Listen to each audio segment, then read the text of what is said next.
देवियों सज्जनों सत नमन। मैं आत्म परिचय 225 भाग को लेकर आपके सम्मुख उपस्थित हुआ हूँ। इस परिच्छेद में भगवती के द्वारा देवी तीर्थों, व्रतों तथा उत्सवों का वर्णन बताया गया है। सबसे पहले आदिशक्ति माता भगवती के लिए शंख ध्वनि।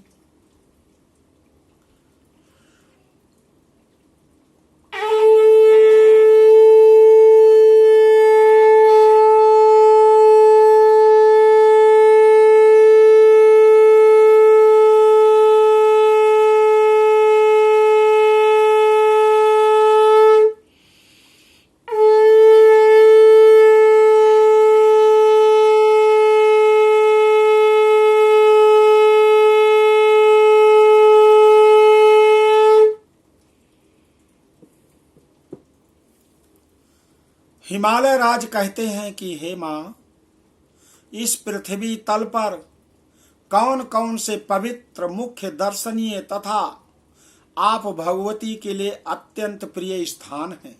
हे माता, आपको संतुष्ट करने वाले जो जो व्रत तथा उत्सव हों, उन सबको मुझे बताने की कृपा करें। माँ कहती हैं, हे पर्वतराज, दृष्टिगोचर होने वाले सभी स्थान मेरे अपने हैं। जो कुछ दिखाई देता है सभी काल व्रत योग्य हैं तथा सभी समयों में मेरे उत्सव मनाए जा सकते हैं, क्योंकि मैं सर्व रूपिणी हूं, सर्व स्वरूपिणी हूं। फिर भी हे राजन, भक्त वात्सल्य के कारण मैं कतिपय स्थानों को बता रही हूं। आप सावधान होकर सुने। कोल्हापुर एक अत्यंत श्रेष्ठ स्थान है जहां लक्ष्मी सदा निवास करती हैं।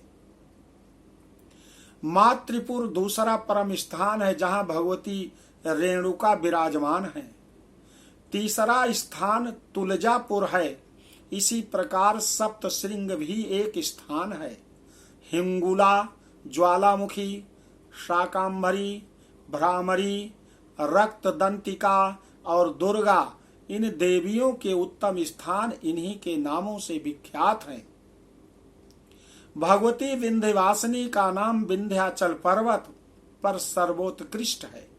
देवी अन्नपूर्णा का परम स्थान श्रेष्ठ कांचीपुर है।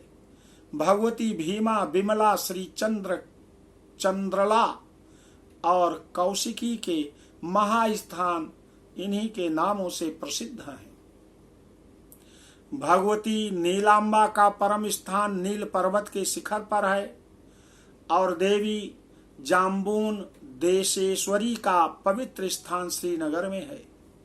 भगवती गुहकाली का महान स्थान है जो नेपाल में प्रतिष्ठित है और देवी मीनाक्षी का श्रेष्ठ स्थान है जो चिदंबर में स्थित बताया गया है। भगवती सुंदरी का महान स्थान वेदारण्य में अधिष्ठित है और भगवती पराशक्ति का महास्थान एकांबर में स्थित है। भगवती महालसा और इसी प्रकार देवी योगेश्वरी के महान स्थान इन्हीं के नामों से विख्यात हैं। भगवती के नीलसर सरस्वती का स्थान चीन देश में स्थित कहा जाता है। भगवती बगला का सर्वोत्तम स्थान बैद्यनाथ धाम में है। मुझे श्रीमत श्री भुवनेश्वरी का स्थान मणिदूप बताया गया है। श्रीमत त्रिपुर भैरवी का महान स्थान कामाख्या योनि मंडल है। यह भूमंडल पर क्षेत्र रत्न स्वरूप है तथा महामाया द्वारा अधिवासित क्षेत्र है। धरातल पर इससे बढ़कर श्रेष्ठ स्थान कहीं नहीं है। यहाँ भगवती प्रत्येक माह में साक्षात रजस्वला हुआ करती हैं। उस समय वहाँ के सभी देवता पर्वत स्वरूप हो जाते हैं और अन्य महान देवता भी वहाँ पर्वतों पर निवास करते हैं। विद्वान पुरुषों ने वहाँ की संपूर्ण भूमि को देवी रूप कहा है। इस कामाख्या योनि मंडल में बढ़कर श्रेष्ठ स्थान कोई नहीं है। ऐश्वर्यमय पुष्कर क्षेत्र में भगवती गायत्री का उत्तम स्थान है। अमरेश में चंडिका तथा प्रभास में भगवती पुष्कर एक क्षिणी विराजमान है। महास्थान नैमिषारण्य में लिंग धारणी विराजमान है। पुष्कराक्ष में देवी पुरहूता और आषाढ़ी में भगवती रति प्रतिष्ठित है। चंडमुंडी नामक महान स्थान में परमेश्वरी दंडनी और भारभूति में देवी भूति तथा नाकुल में देवी नकुलेश्वरी विराजमान है। हरिश्चंद्र नामक स्थान में भगवती चंद्रिका और श्री गिरी पर शांकरी प्रतिष्ठित कही गई है। जापेश्वरी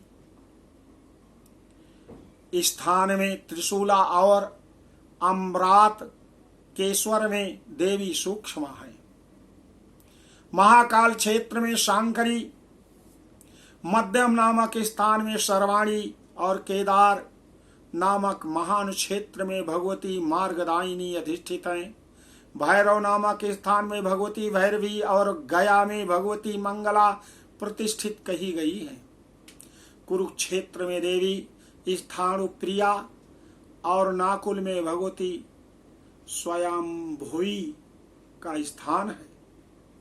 कनखल में भगवती उग्रा, विमलेश्वर में विश्वेशा, अट्टहास में महानंदा और महेंद्र पर्वत पर देवी महांतका विराजमान है। भीम पर्वत पर भगवती भीमेश्वरी, वस्त्रापथ पर माता भवानी शांकरी और अर्धकोटि पर्वत पर भगवती रुद्राणी प्रतिष्ठित हैं। अभिमुक्ति क्षेत्र काशी में भगवती विशालाक्षी, महालय में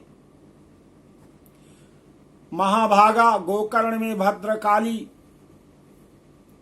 गोकर्ण में भद्रकर्णी और भद्रकर्णक में देवी भद्रा विराजमान है।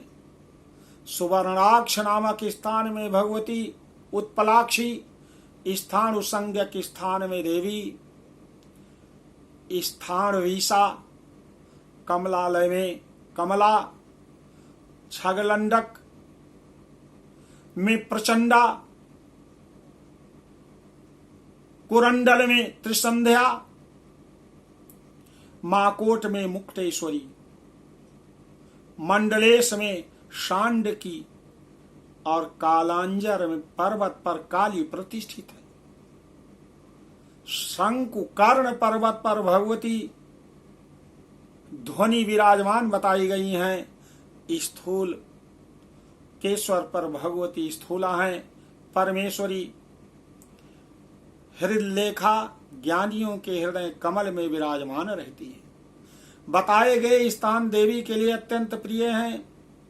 हे पर्वतराज, पहले उन क्षेत्रों का महात्म्य सुनकर तत्पश्चात शास्त्रोक्त विधि से भगवती की पूजा करनी चाहिए। अथवा हे नगश्रेष्ठ, ये सभी क्षेत्र काशी में भी स्थित हैं।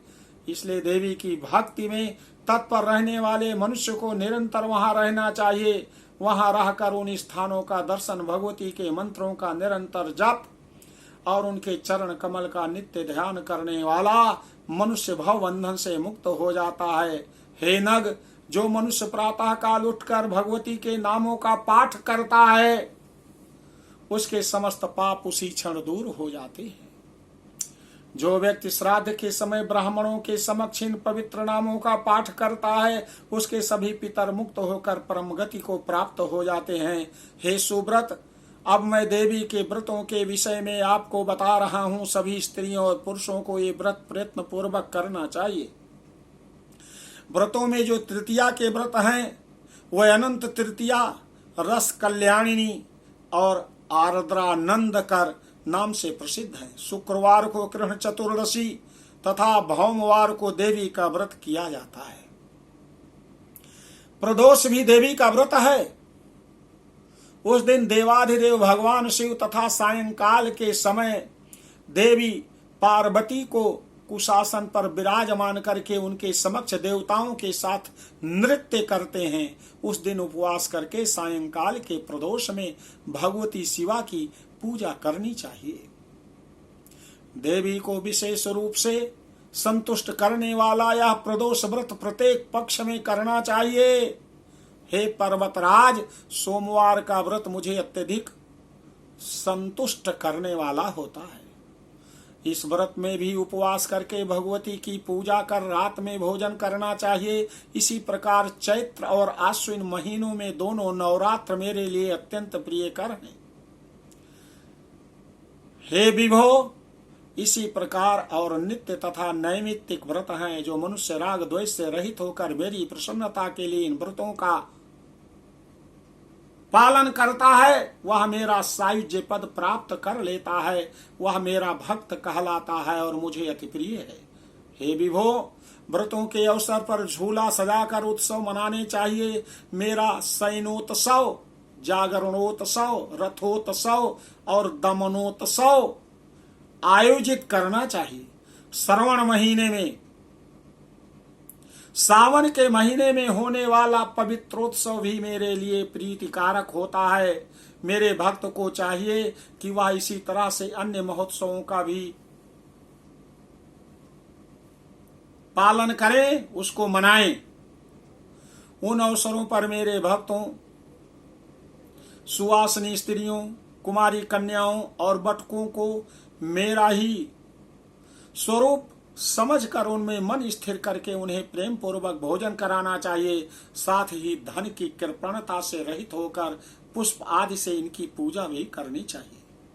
जो मनुष्य सावधान होकर भक्ति पूर्वक प्रत्येक वर्ष ऐसा करता है, वह धन्य तथा कृतकृत्य हो जाता है और शीघ्र ही मेरा प्रिय पात्र बन जाता है। मुझे प्रसन्नता प्रदान करने वाला यह सब प्रसंग मैंने संक्षेप में आपसे कह सुनाया है। उपदेश न मानने वाले तथा मुझ में भक्ति न रखने वाले मनुष्य के समक्ष इसे कभी प्रकाशित न करना चाहिए और न करिएगा। नगराज, तो माता ने इस प्रकार से भगवती द्वारा देवी तीर्थों और व्रतों उत्सवों का वर्णन किया गया है।